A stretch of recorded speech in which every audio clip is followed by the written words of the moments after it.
Usually when you hear about fungus, it's not the most appetizing news. Most fungus sounds dirty. On some commercials, creepy toenails are involved. But sometimes fungus is delicious, especially sauteed in butter. Well, now you can be a fungi fellow in your kitchen growing portobello. Here's Albert Lawrence to explain.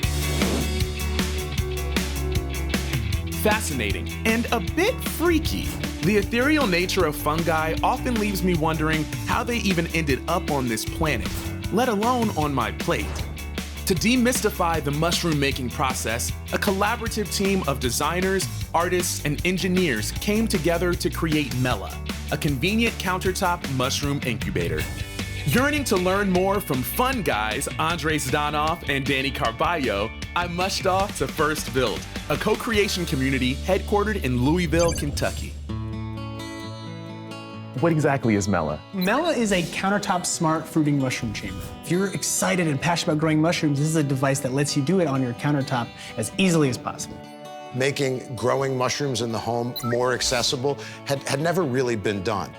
Mushrooms, where they do grow in the wild, they can be quite seasonal when they're going to be available. By the time you might buy the mushroom you love at the store, is it really in those ideal conditions? It's bringing farm to table to your kitchen counter as well for those who really love mushrooms. What are the core components of the Mela that are absolutely necessary in order for it to function? It really comes down to what are the three things mushrooms need to have in order to grow properly. Okay. And the answer to that is fresh air, the right humidity, and lighting.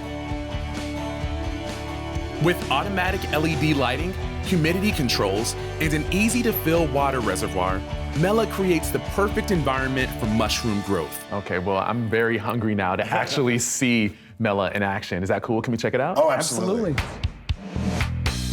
What we have here is a current state of Mela and a number of the components and the journey of those components as we iterated through the development of Mela. This was an early prototype. So this base allows this side tank where you could fill your water, and it's gravity fed.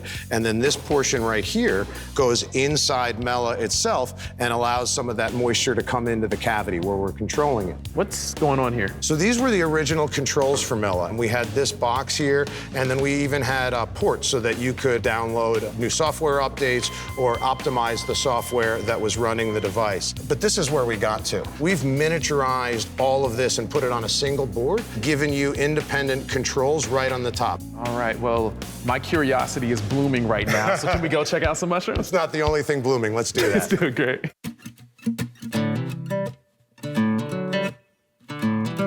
Danny, this is what I'm talking about. These mushrooms look fully grown. How do you get from that to these? So this is an inoculated bag of substrate. Okay. So what that means is you'll take grains and sawdust and you'll inject it with a particular strain of mushroom mycelium. When you put this inside of Mela, Mela's gonna make sure that all of those conditions around that substrate block are perfect so that you get awesome results just like this.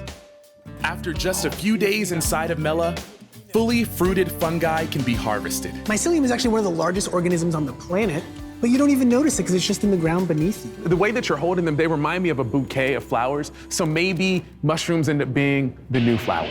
There you go. Here, just for you. Oh, thank you. Feel so special. You know, you can eat them too. That's right.